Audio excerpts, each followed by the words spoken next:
দুগ্ধপানের মেয়াদ শেষে মূসা অতঃপর ফেরাউন পুত্র হিসাবে তার গৃহে শান শওকতের মধ্যে বড় হতে থাকেন। আল্লাহ রহমতে ফেরাউনের স্ত্রীর অপত্য স্নেহ ছিল তার জন্য সবচেয়ে বড় দুনিয়াবী রক্ষা কবচ। এভাবে যখন তিনি যৌবনে পদার্পণ করলেন এবং পূর্ণবয়স্ক মানুষে পরিণত হলেন, তখন আল্লাহ তাকে বিশেষ প্রজ্ঞা ও জ্ঞান সম্পদে ভূষিত করলেন। মূসা সাময়িক সামাজিক ও রাজনৈতিক অবস্থা সম্যকভাবে উপলব্ধি করলেন। দেখলেন যে পুরা মিশরীয় সমাজ ফেরাউনের একছত্র রাজনৈতিক কর্তৃত্বের অধীনে কঠোরভাবে শাসিত। বিভক্তকর ও শাসনকর এই সুপরিচিত ঘৃণ্য নীতির অনুসরণে ফেরাউন তার দেশবাসীকে বিভিন্ন দলে বিভক্ত করেছিল ও একটি দলকে দুর্বল করে দিয়েছিল, আর সেটি ছিল বনী ইসরাইল। প্রতিদ্বন্দ্বী জন্মাবার ভয়ে সে তার নবজাতক পুত্র সন্তানদের হত্যা করত ও কন্যা সন্তানদের বাঁচিয়ে রাখত।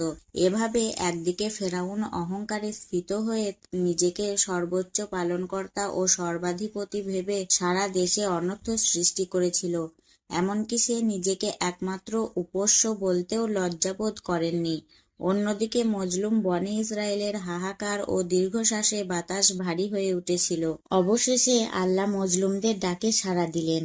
আল্লাহ বলেন, দেশে যাদেরকে দুর্বল করা হয়েছিল আমি চাইলাম তাদের উপর অনুগ্রহ করতে, তাদেরকে নেতা করতে ও দেশের উত্তরাধিকারী করতে, এবং আমি চাইলাম তাদেরকে দেশের ক্ষমতায় অধিষ্ঠিত করতে এবং ফেরাউন, হামান ও তাদের সেনাবাহিনীকে তা দেখিয়ে দিতে যা তারা সে দুর্বল দলের তরফ থেকে আশঙ্কা করত। মূসার হৃদয় মজলুমদের প্রতি করুণায় ভারাক্রান্ত হয়ে উঠল, কিন্তু কি করবেন ভেবে পাচ্ছিলেন না। ওদিকে আল্লাহর ইচ্ছা ছিল অন্যরকম। একদিন দুপুরে তিনি শহরে প্রবেশ করলেন, যখন অধিবাসীরা ছিল দিবানিদ্রার অবসরে। এ সময় তিনি দুজন ব্যক্তিকে লড়াইরত দেখতে পেলেন। এদের একজন ছিল তার নিজ গোত্রের এবং অপরজন ছিল শত্রু দলের। অতঃপর তার নিজ দলের লোকটি তার শত্রু দলের লোকটির বিরুদ্ধে তার কাছে সাহায্য চাইল। তখন মূসা তাকে ঘুষি মারলেন এবং তাতেই তার মৃত্যু হয়ে গেল। মূসা বললেন, নিশ্চয়ই এটি শয়তানের কাজ, সে মানুষকে বিভ্রান্তকারী প্রকাশ্য শত্রু। হে আমার প্রভু, আমি নিজের উপরে জুলুম করেছি, তুমি আমাকে ক্ষমা করো। অতঃপর আল্লাহ তাকে ক্ষমা করলেন। নিশ্চয়ই তিনি ক্ষমাশীল ও দয়াবান। পরের দিন জনৈক ব্যক্তি ছুটে এসে মূসাকে বলল, হে মূসা, আমি তোমার শুভাকাঙ্ক্ষী, তোমাকে পরামর্শ দিচ্ছি যে এই মুহূর্তে তুমি এখান থেকে বের হয়ে চলে যাও, কেননা সম্রাটের পরিষদবর্গ তোমাকে হত্যা করার ষড়যন্ত্র করছে। এই লোকটি মূসার প্রতি আকৃষ্ট ও তার গুণমুগ্ধ ছিল। এ কথা শুনে ভীত হয়ে মূসা সেখান থেকে বেরিয়ে পড়লেন নিরুদ্দেশ যাত্রাপথে। অতঃপর তিনি সেখান থেকে ভীত অবস্থায় বের হয়ে পড়লেন পথ দেখতে দেখতে এবং বললেন, হে আমার পালনকর্তা, আমাকে জালিম সম্প্রদায়ের কবল থেকে রক্ষা করো। এরপর যখন তিনি মাদিয়ানের অভিমুখে রওনা হলেন, তখন বলে উঠলেন, নিশ্চয়ই আমার প্রভু আমাকে সরল পথ দেখাবেন। আসলে আল্লাহ চাচ্ছিলেন ফেরাউনের রাজপ্রাসাদ থেকে মূসাকে বের করে নিতে এবং সাধারণ মানুষের জীবনাচারের সঙ্গে পরিচিত করতে। সাথে সাথে আল্লাহ তাকে তৎকালীন একজন শ্রেষ্ঠ নবীর গৃহে লালিত পালিত করে তাওহীদের বাস্তব শিক্ষায় আগাম পরিপক্ব করে নিতে চাইলেন। মাদিয়ানে প্রবেশ করে তিনি পানির আশায় একটি কূপের দিকে গেলেন। সেখানে পানিপ্রার্থী লোকেদের ভিড়ের অদূরে দুটি মেয়েকে তাদের তৃষ্ণার্ত পশুগুলি সহ অসহায়ভাবে দাঁড়িয়ে থাকতে দেখে তার হৃদয় উথলে উঠল। কেউ তাদের দিকে ভ্রুক্ষেপই করছে না। মূসা নিজে মজলুম, তিনি মজলুমের ব্যথা বুঝেন। তাই কিছুক্ষণ ইতস্তত করে মেয়ে দুটির দিকে এগিয়ে গেলেন। তিনি তাদের সমস্যার কথা জিজ্ঞেস করলে তারা বলল, আমরা আমাদের পশুগুলিকে পানি পান করাতে পারি না যতক্ষণ না রাখালরা তাদের পশুগুলিকে পানি পান করিয়ে চলে যায়। অথচ আমাদের পিতা খুবই বৃদ্ধ, যিনি ঘরে বসে আমাদের অপেক্ষায় উদগ্রীব হয়ে আছেন। অতঃপর তাদের পশুগুলি এনে পানি পান করালেন। তারপর মেয়ে দুটি পশুগুলি নিয়ে বাড়ি চলে গেল। মূসা একটি গাছের ছায়ায় বসে আল্লাহর কাছে প্রার্থনা করলেন, হে আমার পালনকর্তা, তুমি আমার উপর যে অনুগ্রহ নাজিল করবে আমি তার মুখাপেক্ষী। হঠাৎ দেখা গেল যে বালিকাদ্বয়ের একজন সলজ্জ পদক্ষেপে তার দিকে আসছে। মেয়েটি এসে ধীর কণ্ঠে তাকে বলল, আমার পিতা আপনাকে ডেকেছেন, যাতে আপনি যে আমাদের পানি পান করিয়েছেন তার বিনিময় স্বরূপ আপনাকে পুরস্কার দিতে পারেন। উল্লেখ্য যে বালিকাদ্বয়ের পিতা ছিলেন মাদিয়ানবাসীদের নিকটে প্রেরিত বিখ্যাত নবী হযরত শোয়ায়েব আলাইহিসসালাম। মূসা ইতিপূর্বে কখনো তার নাম শোনেননি বা তাকে চিনতেন না। তার কাছে পৌঁছে মূসা তার বৃত্তান্ত সব বর্ণনা করলেন। শোয়ায়েব আলাইহিসসালাম সবকিছু শুনে বললেন, ভয় করো না, তুমি জালেম সম্প্রদায়ের কবল থেকে মুক্তি পেয়েছ। এমন সময় বালিকাদ্বয়ের একজন বলল, আব্বা, একে বাড়িতে কর্মচারী হিসেবে রেখে দিন, কেননা আপনার কর্মসহায়ক হিসেবে সেই উত্তম হবে যে শক্তিশালী ও বিশ্বস্ত। তখন তিনি মূসাকে লক্ষ্য করে বললেন, আমি আমার এই কন্যাদ্বয়ের একজনকে তোমার সাথে বিবাহ দিতে চাই, এই শর্তে যে তুমি 8 বছর আমার বাড়িতে কর্মচারী থাকবে। তবে যদি 10 বছর পূর্ণ করো সেটা তোমার ইচ্ছা, আমি তোমাকে কষ্ট দিতে চাই না। আল্লাহ চাহেন তো তুমি আমাকে সদাচারী হিসেবে পাবে। মূসা বলল, আমার ও আপনার মধ্যে এই চুক্তি স্থির হলো, দুটি মেয়াদের মধ্য থেকে যে কোনো একটি পূর্ণ করলে আমার বিরুদ্ধে কোনো অভিযোগ থাকবে না। আমরা যা বলছি আল্লাহ তার উপরে তত্ত্বাবধায়ক। মূলত এটাই ছিল তাদের বিয়ের মোহরানা। সে যুগে এ ধরনের রেওয়াজ অনেকের মধ্যে চালু ছিল। যেমন ইতিপূর্বে ইয়াকুব আলাইসাল্লাম তার স্ত্রীর মোহরানা বাবদ 7 বছর শ্বশুরবাড়িতে মেষ চড়িয়েছেন। এভাবে অচেনা অজানা দেশে এসে মূসা আলাইসাল্লাম অন্ন, বস্ত্র, বাসস্থান এবং অন্যান্য নিরাপত্তা সহ অত্যন্ত মর্যাদাবান ও নির্ভরযোগ্য একজন অভিভাবক পেয়ে গেলেন। সেই সঙ্গে পেলেন জীবনসাথী একজন পতিপরায়ণা বুদ্ধিমতী স্ত্রী। অতঃপর সুখে স্বাচ্ছন্দ্যে মূসার দিনগুলি অতিবাহিত হতে থাকল। সময় গড়িয়ে এক সময় মেয়াদ পূর্ণ হয়ে গেল। আবদুল্লাহ ইবনে আব্বাস রাদিয়াল্লাহু আনহু বলেন, তিনি চাকুরির বাধ্যতামূলক 8 বছর এবং ঐচ্ছিক 2 বছর মেয়াদ পূর্ণ করেছিলেন, কেননা এটাই নবী চরিত্রের জন্য শোভনীয় যে কৃতজ্ঞতা স্বরূপ ঐচ্ছিক 2 বছরও তিনি পূর্ণ করবেন। মোহরানার চুক্তির মেয়াদ শেষ, এখন যাবার পালা। পুনরায় স্বদেশে ফেরা। দুরু দুরু বক্ষ, ভীত-সন্ত্রস্ত মন, চেহারায় দুশ্চিন্তার ছাপ। তবুও যেতে হবে। পিতামাতা, ভাই বোন সবাই রয়েছেন মিশরে। আল্লাহর উপরে ভরসা করে স্ত্রী পরিবার নিয়ে বের হলেন পুনরায় মিশরের পথে। শুরু হলো তৃতীয় পরীক্ষার পালা। উল্লেখ্য, 10 বছরে তিনি 2 পুত্র সন্তান লাভ করেন এবং শ্বশুরের কাছ থেকে পান 1 পাল দুম্বা। এছাড়া তাকওয়া ও পরহেজগারির অধ্যাত্মিক প্রশিক্ষণ তো তিনি লাভ করেছিলেন বিপুলভাবে। পরিবারের কাফেলা নিয়ে মূসা রওনা হলেন স্বদেশ অভিমুখে। পথিমধ্যে মিশর সীমান্তে অবস্থিত সিনাই পর্বতমালার তুর পাহাড়ের নিকটবর্তী স্থানে পৌঁছলে হঠাৎ স্ত্রীর প্রসব বেদনা শুরু হলো। এক্ষুনি প্রয়োজন আগুনের, কিন্তু কোথায় পাবেন আগুন? পাথরে পাথরে ঘষে বৃথা চেষ্টা করলেন কতক্ষণ। প্রচণ্ড শীতে ও তুষারপাতের কারণে পাথর ঘষায় কাজ হলো না। দিশেহারা হয়ে চারিদিকে দেখতে লাগলেন। হঠাৎ অনতিদূরে আগুনের হালকা নজরে পড়ল। আশায় বুক বাঁধলেন। স্ত্রী ও পরিবারকে বললেন, তোমরা এখানে অবস্থান করো, আমি আগুন দেখেছি। সম্ভবত আমি তা থেকে তোমাদের জন্য কিছু আগুন জ্বালিয়ে আনতে পারবো, অথবা সেখানে পৌঁছে পথের সন্ধান পাবো। এ কথা দৃষ্টে মনে হয় মূসা পথ হারিয়ে ফেলেছিলেন।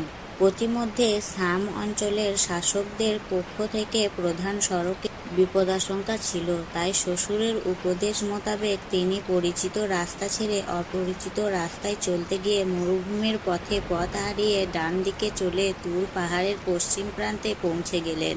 মূলত এ পথ হারানোটা ছিল আল্লাহর মহা পরিকল্পনারই অংশ। মূসা আশঙ্কিত হয়ে যতই আগুনের নিকটবর্তী হন, আগুনের হলকা ততই পিছাতে থাকে। আশ্চর্য হয়ে দেখলেন সবুজ বৃক্ষের উপরে আগুন জ্বলছে, অথচ গাছের পাতা পুড়ছে না, বরং তার উজ্জ্বলতা আরো বেড়ে যাচ্ছে। বিস্ময়ে অভিভূত মূসা এক দৃষ্টে আগুনটির দিকে তাকিয়ে রইলেন। হঠাৎ এক গম্ভীর আওয়াজ কানে এলো। তার চারপাশ থেকে মনে হলো পাহাড়ের সকল প্রান্ত থেকে একই সাথে আওয়াজ আসছে। মূসা তখন তুর পাহাড়ের ডান দিকে তুবা উপত্যকায় দণ্ডায়মান। অতঃপর যখন তিনি আগুনের কাছে পৌঁছালেন, তখন আওয়াজ এলো, হে মূসা, আমি তোমার পালনকর্তা, অতএব তুমি তোমার জুতা খুলে ফেলো। তুমি পবিত্র উপত্যকায় তুবায় রয়েছ। এর দ্বারা বিশেষ অবস্থায় পবিত্র স্থানে জুতা খোলার আদব প্রমাণিত হয়। যদিও পাক জুতা পায়ে দিয়ে সালাত আদায় করা জায়েজ। অতঃপর আল্লাহ বলেন, আর আমি তোমাকে মনোনীত করেছি, অতএব তোমাকে যা প্রত্যাদেশ করা হচ্ছে তা মনোযোগ দিয়ে শুনতে থাকো।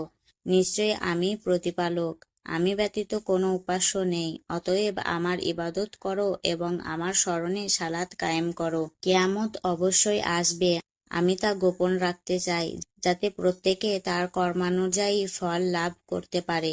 সুতরাং যে ব্যক্তি কিয়ামতে বিশ্বাস রাখে না এবং নিজ প্রবৃত্তির অনুসরণ করে, সে যেন তোমাকে নিবৃত্ত না করে, তাহলে তুমি ধ্বংস হয়ে যাবে। এ পর্যন্ত আকীদা ও ইবাদতগত বিষয়ে নির্দেশ দানের পর এবার কর্মগত নির্দেশ দিয়ে আল্লাহ বলেছিলেন, হে মূসা, তোমার ডান হাতে ওটা কি? মূসা বললেন, এটা আমার লাঠি।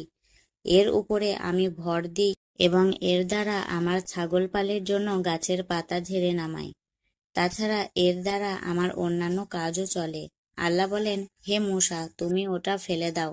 অতঃপর তিনি ওটা মাটিতে ফেলে দিতেই তা সাপ হয়ে ছুটাছুটি করতে লাগলো। আল্লাহ বললেন, তুমি ওটাকে ধরো, ভয় করো না, আমি এক্ষুনি ওকে পূর্বাবস্থায় ফিরিয়ে দেব। এটি ছিল মূসাকে দেওয়া একম মুজেজা, কেননা মিশর ছিল ওই সময় জাদুবিদ্যায় শীর্ষস্থানে অবস্থানকারী দেশ। সেখানকার শ্রেষ্ঠ জাদুকরদের হারিয়ে দেওয়ার মাধ্যমেই নবুয়তের শ্রেষ্ঠত্ব প্রমাণ করা আবশ্যক ছিল। এজন্যই আল্লাহ মূসাকে সব দিক দিয়ে প্রস্তুত করে দিয়েছিলেন। এর ফলে মূসা নিজের মধ্যে অনেকটা শক্তি ও স্বস্তি লাভ করলেন। একম মুজেজা প্রদানের পর আল্লাহ তাকে দ্বিতীয় মুজেজা প্রদানের উদ্দেশ্য করলেন। তোমার ডান হাত বগলে রাখো, তারপর দেখবে তা বের হয়ে আসবে উজ্জ্বল ও নির্মল আলো হয়ে, অন্য একটি নিদর্শন রূপে। এটা এজন্য যে আমি তোমাকে আমার বিরাট নিদর্শনাবলীর কিছু অংশ দেখাতে চাই। আল্লাহ বলেন, আমি মূসাকে 9টি নিদর্শন প্রদান করেছিলাম। প্রসব বেদনায় কাতর স্ত্রীর জন্য আগুন আনতে গিয়ে মূসা এমন এক নতুন অভিজ্ঞতার সম্মুখীন হলেন যা রীতিমতো ভীতিকর, শিহরণমূলক ও অভূতপূর্ব। তিনি স্ত্রীর জন্য আগুন নিয়ে যেতে পেরেছিলেন কিনা বা পরিবারের সেবায় তিনি পরে কি কি ব্যবস্থা নিলেন, এসব বিষয়ে কুরআন চুপ রয়েছে। কুরআনের গৃহীত বাকরীতি অনুযায়ী এসবের বর্ণনা কোনো জরুরি বিষয় নয়, কেননা এগুলি সাধারণ মানবিক তাগিদ, যা যে কোনো স্বামী তার স্ত্রী ও পরিবারের জন্য করে থাকে। অতএব এখন আমরা সামনের দিকে এগাবো। আল্লাহ পাক মূসাকে নবুয়ত ও প্রধান দুটি মুজেজা দানের পর নির্দেশ দিলেন, হে মূসা, তুমি ফেরাউনের কাছে যাও, সে উদ্ভূত হয়ে গেছে। ভীত সন্ত্রস্ত মূসা বললেন, হে আমার পালনকর্তা, আমার বক্ষ উন্মোচন করে দিন এবং আমার কাজ সহজ করে দিন। আমার জিহ্বা থেকে জড়তা দূর করে দিন, যাতে তারা আমার কথা বুঝতে পারে, এবং আমার পরিবারের মধ্য থেকে একজনকে আমার সাহায্যকারী নিযুক্ত করে দিন। আমার ভাই হারুনকে দিন, তার মাধ্যমে আমার কোমর শক্ত করুন এবং তাকে নবী করে আমার কাছে অংশীদার করুন, যাতে আমরা বেশি বেশি করে আপনার পবিত্রতা ঘোষণা করতে পারি এবং অধিক পরিমাণে আপনাকে স্মরণ করতে পারি। আপনি তো আমাদের অবস্থা সবই দেখছেন।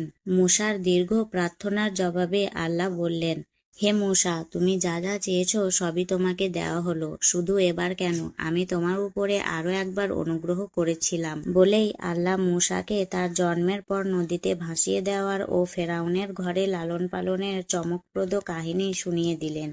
আল্লাহর খেলা বুঝা ভার। হত্যার টার্গেট হয়ে জন্মলাভ করে হত্যার ঘোষণা দানকারী সম্রাট ফেরাউনের গৃহে পুত্র স্নেহে লালিত পালিত হয়ে পরে যৌবনকালে পুনরায় হত্যাকাণ্ডের আসামি হয়ে প্রাণ ভয়ে ভীত ও কপোদ্গক শূন্য অবস্থায় স্বদেশ ছেড়ে বিদেশে পাড়ি জমালেন। অতঃপর সেখানে দীর্ঘ 10 বছর মেষপালকের চাকুরি করে স্ত্রী পরিবার নিয়ে স্বদেশ ফেরার পথে রাহজানির ভয়ে মূল রাস্তা ছেড়ে অপরিচিত রাস্তায় এসে কনকনে শীতের মধ্যে অন্ধকার রাতে প্রসব বেদনায় কাতর স্ত্রীকে নিয়ে মহা বিপদগ্রস্ত স্বামী যখন অদূরে আলোর ঝলকানি দেখে আশায় বুক বেঁধে সেদিকে ছুটেছেন, তখন তিনি জানতেন না যে সেখানে তার জন্য অপেক্ষা করছে এমন এক মহা সুসংবাদ যা দুনিয়ার কোনো মানুষ ইতিপূর্বে দেখেনি, শোনেনি, কল্পনাও করেনি।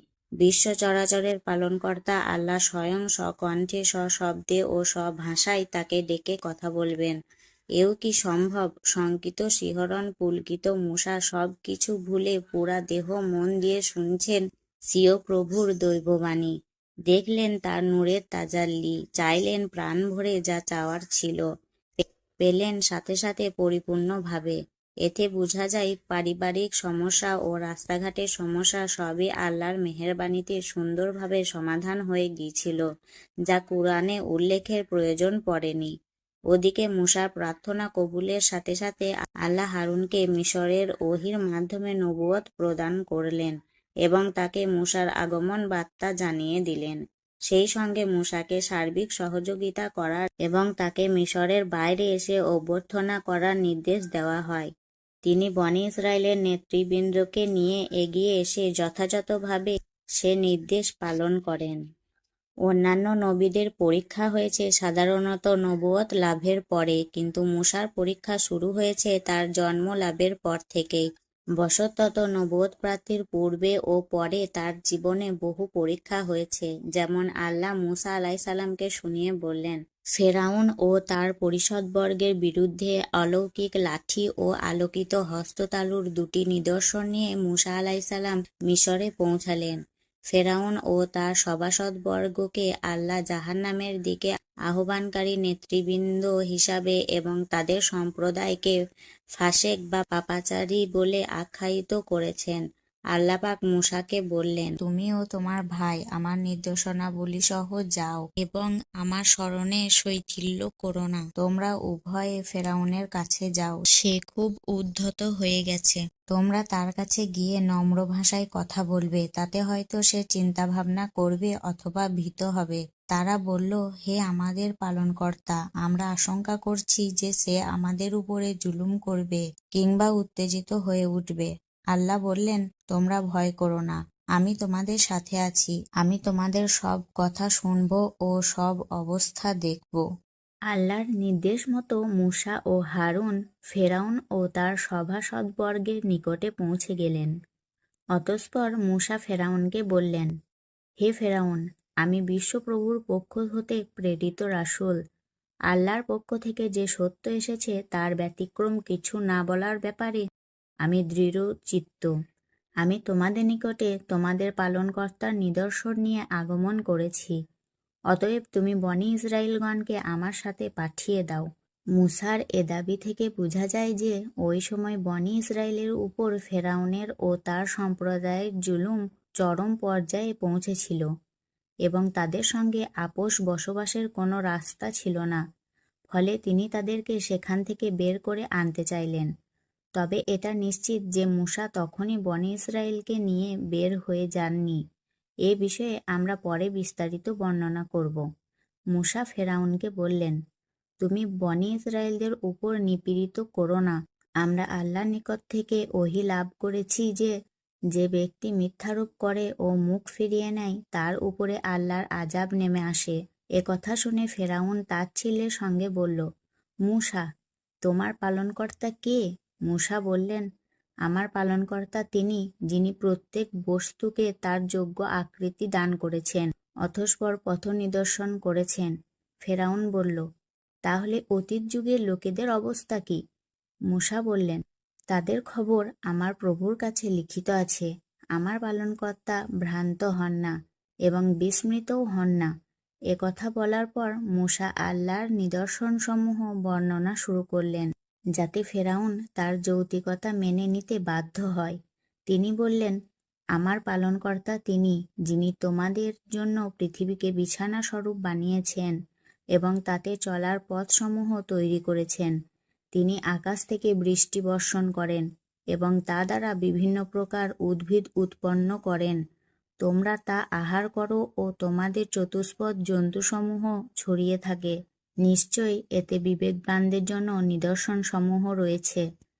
ফেরাউনের অহংকারী হৃদয়ে মূসার দাওয়াত ও উপদেশবাণী কোনরূপ রেখাপাত করল না, বরং সে পরিষ্কার বলে দিল, তোমার এসব অলীক জাদুমাত্র। আমরা আমাদের পূর্বপুরুষদের মধ্যে এসব কথা শুনিনি। মূসা বললেন, আমার পালনকর্তা সম্যক জানেন কে তার নিকট থেকে হেদায়েত কথা নিয়ে আগমন করেছে এবং কে প্রাপ্ত হবে পরকালের গৃহ। নিশ্চয়ই জালেমরা সফলকাম হবে না। ফেরাউন তার সভাসদগণকে উদ্দেশ্য করে বলল, হে পরিষদবর্গ, আমি ব্যতীত তোমাদের কোনো উপাস্য আছে বলে আমি জানি না। এরপর সে মূসার প্রতিশ্রুতি পরকালে গৃহ দেখার জন্য জনগণকে ধোঁকা দেওয়ার উদ্দেশ্যে তার উজিরকে বলে উঠল, হে হামান, তুমি ইট পোড়াও, অতঃপর আমার জন্য একটি প্রাসাদ নির্মাণ করো, যাতে আমি মূসার উপাস্যকে উঁকি মেরে দেখতে পারি। আমার ধারণা সে একজন মিথ্যাবাদী। এ কথা বলে ফেরাউন ও তার বাহিনী অন্যায়ভাবে অহংকারে ফেটে পড়ল। তারা ধারণা করল যে তারা কখনোই আল্লাহর কাছে প্রত্যাবর্তিত হবে না। অন্যত্র বর্ণিত হয়েছে যে মূসা ও হারুন যখন ফেরাউনের কাছে গিয়ে বললেন, আমরা বিশ্বজগতের পালনকর্তার রাসূল, তুমি বনী ইসরায়েলকে আমাদের সাথে যেতে দাও। ফেরাউন তখন বাঁকা পথ ধরে প্রশ্ন করে বসল, আমরা কি তোমাকে শিশু অবস্থায় আমাদের মধ্যে লালন পালন করিনি? এবং তুমি কি আমাদের মাঝে তোমার জীবনের বহু বছর কাটাওনি? আর তুমি করেছিলে সে অপরাধ যা তুমি করেছিলে। এরপরেও তুমি আমাকে পালনকর্তা না মেনে অন্যকে পালনকর্তা বলছো। আসলে তুমিই হলে কাফির বা কৃতঘ্নের অন্তর্ভুক্ত। জবাবে মূসা বললেন, আমি সে অপরাধ তখন করেছি যখন আমি ভ্রান্ত ছিলাম। অতঃপর আমি ভীত হয়ে তোমাদের কাছ থেকে পলায়ন করেছিলাম। এরপর আমার পালনকর্তা আমাকে প্রজ্ঞা দান করেছেন ও আমাকে রাসূলগণের অন্তর্ভুক্ত করেছেন। অতঃপর আমার প্রতি তোমার যে অনুগ্রহের কথা বলছ তা এই যে তুমি বনী ইসরায়েলকে গোলাম বানিয়ে রেখেছ। ফেরাউন এ কথার জবাব না দিয়ে আকিদাগত প্রশ্ন তুলে বলল, তোমাদের কথিক বিশ্বজগতের পালনকর্তা আবার কে? মূসা বললেন, তিনি নবমণ্ডল, ভূমণ্ডল ও এতদুভয়ের মধ্যবর্তী সবকিছুর পালনকর্তা। যদি তোমরা বিশ্বাসী হও। এ জবাব শুনে ফেরাউন তার পরিষদবর্গকে বলল, তোমরা কি শুনছ না? আসলে তোমাদের প্রতি প্রেরিত এ রাসূলটি একটা আস্ত পাগল। অতঃপর ফেরাউন মূসাকে বলল, যদি তুমি আমার পরিবর্তে অন্যকে উপাস্যরূপে গ্রহণ করো, তবে আমি অবশ্যই তোমাকে কারাগারে নিক্ষেপ করব। মূসা বললেন, আমি তোমার কাছে কোনো স্পষ্ট নিদর্শন নিয়ে আগমন করলেও কি তুমি আমাকে কারাগারে নিক্ষেপ করবে? তখন ফেরাউন তাচ্ছিল্য ভরে বলল, হে মূসা, যদি তুমি কোনো নিদর্শন নিয়ে এসে থাকো তাহলে তা উপস্থিত করো, যদি তুমি সত্যবাদী হয়ে থাকো। মূসা তখন নিজের হাতের লাঠি মাটিতে নিক্ষেপ করলেন, ফলে তৎক্ষণাৎ তা একটা জলজ্যান্ত অজগর সাপে পরিণত হয়ে গেল। তারপর নিজের হাত বের করলেন এবং তা সঙ্গে সঙ্গে দর্শকদের চোখে ধবধবে আলোকোজ্জ্বল দেখাতে লাগল। ইবনে আব্বাস রাদিয়াল্লাহু আনহু থেকে বর্ণিত হাদিসুল ফুতুনে বলা হয়েছে যে বিশাল ওই অজগর সাপটি যখন বিরাট হা করে ফেরাউনের দিকে এগিয়ে গেল, তখন ফেরাউন ভয়ে সিংহাসন থেকে লাফিয়ে মূসার কাছে গিয়ে আশ্রয় চাইল এবং তিনি তাকে আশ্রয় দিলেন। উল্লেখ্য যে মূসার প্রদর্শিত লাঠির মোজেজাটি ছিল অত্যাচারী সম্রাট ও জালেম সম্প্রদায়ের ভয় দেখানোর জন্য। এর দ্বারা তাদের যাবতীয় দুনিয়াবি শক্তিকে চ্যালেঞ্জ ছুড়ে দেওয়া হয়। অতঃপর প্রদীপ্ত হস্ততালুর দ্বিতীয় মুজেজাটি দেখানো হয়, এটা বোঝানোর জন্যে যে তার আনীত এলাহি বিধান মেনে চলার মধ্যে রয়েছে অন্ধকার থেকে আলোর পথের দিশা, যাতে রয়েছে মানুষের সার্বিক জীবনে শান্তি ও কল্যাণের আলোকবর্তিকা।